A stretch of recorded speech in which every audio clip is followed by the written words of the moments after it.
Now, Valve and its relation to the things I'm interested in is very interesting. Its contributions in the free software world and such things are the topic of this speech, and I will be talking about my opinion on Valve specifically. So, let's begin. I myself am not really much of a gamer, as they are called, the people who play games. Now, of course, just playing games, like one game, occasionally, like some games here, maybe one game here, that doesn't necessarily make someone a gamer. A gamer is more like someone who is like into games, right? You can play some occasional games and not be a gamer, perhaps. It's just an arbitrary label, I guess, given to some people who are just into gaming. So they are gamers, whatever. So I'm not really someone who would be called a gamer and particularly play games all that much. I might occasionally play like some Minecraft or even Minetest these days, like once in a month maybe. Like I don't really play games all that much. Sometimes I play some Minecraft and then I play that for like a few days and then I go several months without playing any Minecraft at all and then like play a few days again. So enough of that. That's all just to say that I'm not really into these games myself, so what I'm gonna say about Valve and Steam and all that, I don't have any personal really relation to it in any way. I don't really do all that much with it. I've in the past played some games on Steam, but I've stopped doing it since I switched to GNU plus Linux and just never bothered to get any Steam installed. You know, it's absolutely proprietary. And the few games I would play from there, which is mainly just City Skylines and nothing else. I mean, I would play some occasional Trackmania, but like that was mainly just for the YouTube live streams. So basically, the only game I played from Steam was City Skylines. So I have given that up. That's unfortunate. Yeah, that is really unfortunate. That is one thing I sacrificed for the computing freedom that I have gained from switching to GNU plus Linux and starting to use free software. So yeah, I had to sacrifice City Skylines. That's a big hit. That's a big hit, yeah. I really liked that game. But I just never wanted to install some proprietary crap on the system, so yeah, whatever. So let's talk about the Steam finally, and Valve I mean more like.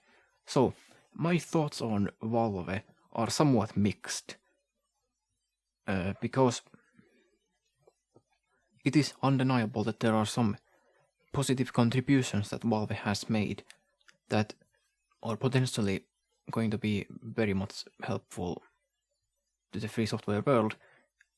You see, Valve's contributions to the gaming environment, the Steam and all those, the gaming space, the scene of gamers, because they have made those compatibility layers, Proton, work with Windows games on GNU plus Linux. So it's potentially going to bring a lot of gamers from Windows to the GNU plus Linux operating system. So that's of course good. Those people, although games are proprietary, if they are going to play those games either way, they might as well play it on a free operating system, even if they are going to run free software on that operating system. It's still better to have a free software operating system where you run proprietary software than having a proprietary operating system where you have proprietary software. So those sorts of effects are good. So Valve has done a lot of good. But then it's still a company that sells proprietary software. Games are still proprietary software and Valve is selling them. So I would say Valve is still an evil company because they sell proprietary software. But then came the... Well, but then there is the Steam Deck, and that is an interesting device. I don't myself own such a device. I wouldn't really have much use for it. But I've seen some videos on it on YouTube, because it happens to run an operating system that I'm interested in, and its effects in the world that I've already described have interested me, so that's why I've listened to some videos, watched some videos on the internet on the Steam Deck. So the Steam Deck is an interesting device. It has some benefits compared to other consoles that is basically competing against. Oftentimes these consoles, they are so proprietary that they cannot allow the user to install anything basically that they want. So they don't allow the user to install the operating system of their choice or any software of their choosing. These consoles, like some PlayStations and Xboxes and the Nintendo Switches and all that crap, they are so proprietary that they can't allow the user to install anything other than those specified games. And that's ridiculous. That's ridiculous. That's just stupid. Like, that is absurd. Why on earth would you want a computer where you can only install specific games? Specific software that happens to be those specific games. Why would you want a computer like that? That's so stupid. I've already made a separate speech about that, so I'm not gonna repeat that too much here. So, to that, Steam Deck compares... it's really better. Steam Deck is really better because it allows the user to actually install what they want. There's the desktop environment mode, where the user can install whatever they want, any software of their choosing, so that's good. If the Steam Deck is compared to those consoles, it's definitely a step up, and I would definitely prefer something like the Steam Deck over those other consoles. But then, if it's compared to a desktop computer, well, the operating system is miserable. It requires you to be logged into an account. That is some Microsoft Windows bullshit. Or Windows-like bullshit. Requiring an account. You have to sign into an account to use the operating system. That's ridiculous. That's what fucking Microsoft Windows does. That's fucking clown world bullshit, that right there. To require the users to sign into an account. Nonsense. So, that's not good. It's absolutely proprietary. And, of course, all the Steam software and all that, of course, those are all proprietary. Proprietary trash. So, really, if I had to give an answer, is it good or bad, then it's bad. Because, well, it's just bad. All this stuff, that proprietary software, requiring online accounts to be signed in to use the device, the operating system, that's all absolutely proprietary. Evil user-subjugating garbage. So, Valve's Steam Deck is definitely a step up compared to other consoles, but compared to desktop computers, it's a really miserable device.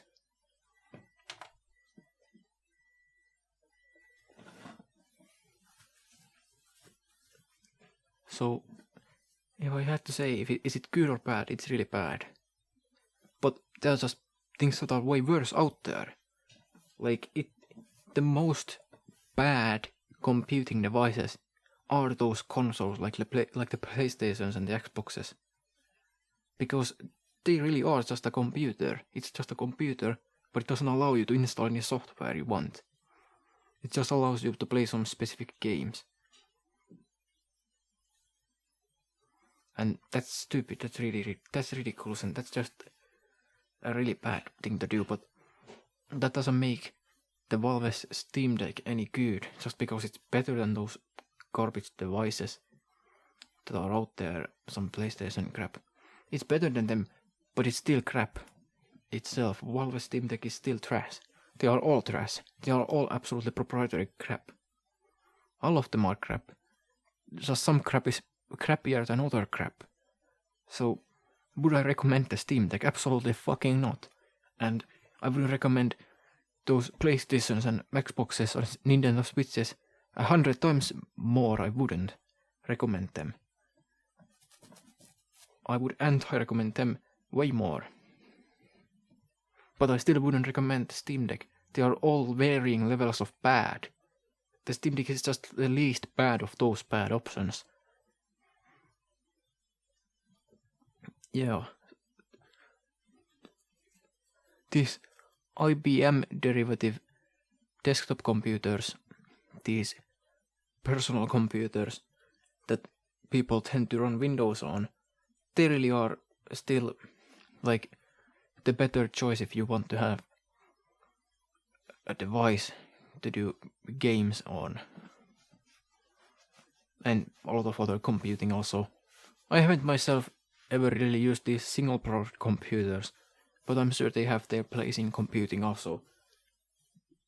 But as far as I'm aware, that scene isn't really fully mature yet. A lot of those devices are still like, I don't know, should I call them developmental or whatever? I don't know. But yeah, the IBM PC clones, they are still the best choice. You just shouldn't run Windows with them.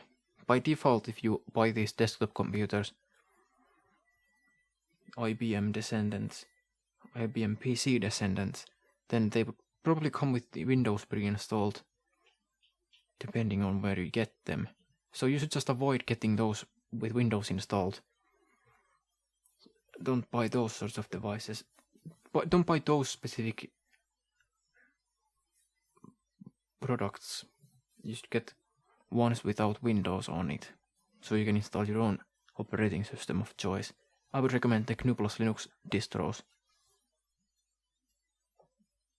But there are other free software operating systems, I guess.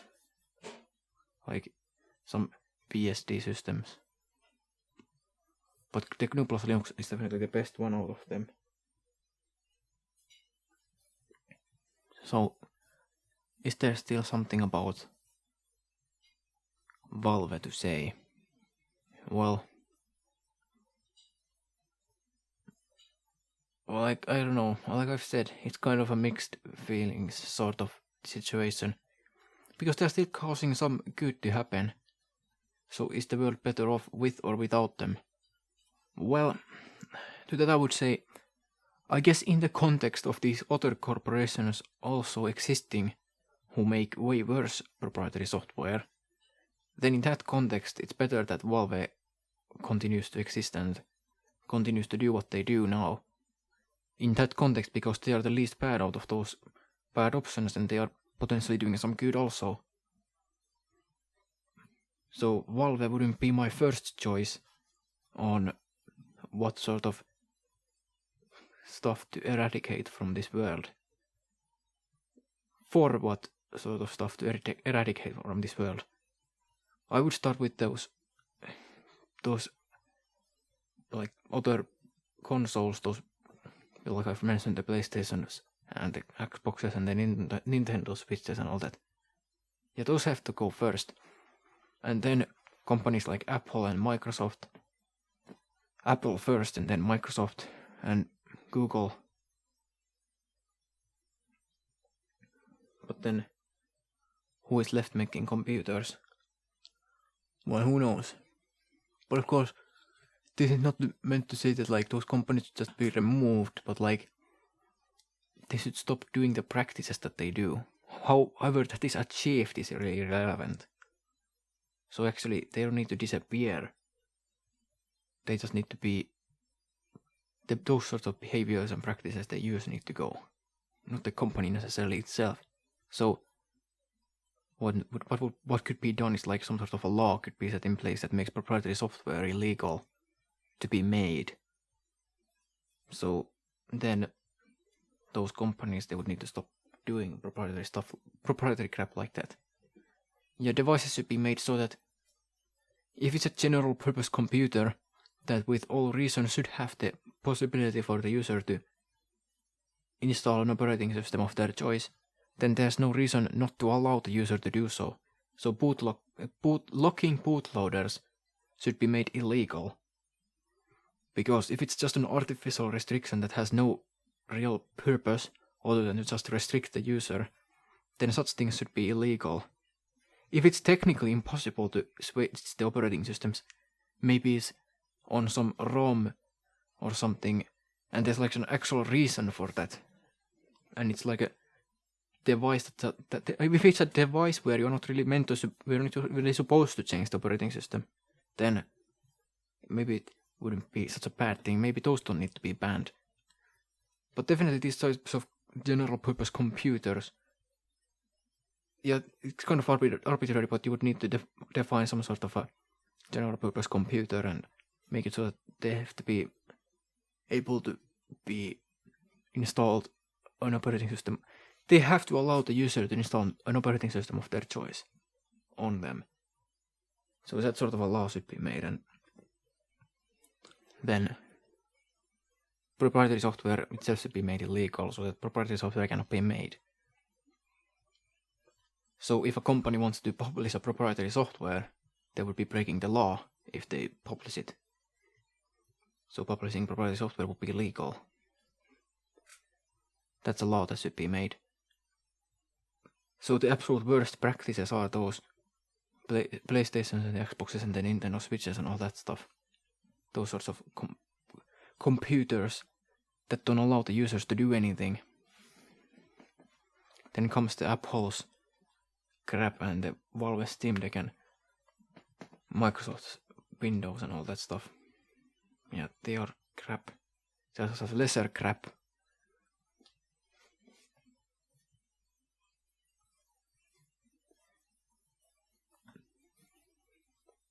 So objectively, if Valve exists in a vacuum, then it's an evil thing that should be erased from reality. It should be just removed. But in the context of these other evils existing that are way worse, then Valve being a lesser evil and doing something that's relatively good, then Valve is for the time being in this context, it's good for it to exist. But it's only in this specific context, because how is the Valve making things better? Well, when you really look at that issue, Valve is making things better by taking people away from Windows to potentially, or rather, Valve is enabling people to switch from Windows to GNU plus Linux. But that problem itself only exists because there's a bigger evil out there, that being Microsoft with their Windows. So Valve is only supposedly a good thing in the context of there being a bigger evil that needs to be defeated first. So the Microsoft is the real bigger enemy here. So would I get rid of Valve now and oppose them right now? Not necessarily, but only in that specific context, because Valve for the time being is helping to fight a bigger evil, that is Microsoft with their Windows. So it's a better thing right now for the time being for Valve to continue existing and doing what they do. But if Microsoft ever goes away and the users switch from Windows to GNU plus Linux eventually, so no one is left using Windows and Microsoft disappears, well, then Valve is just the evil, the only evil in that context, that Microsoft versus Valve context specifically. So then there's no longer an evil bigger. So if there's no longer a bigger evil to defeat, then Valve is the biggest evil, and it's the next one to go.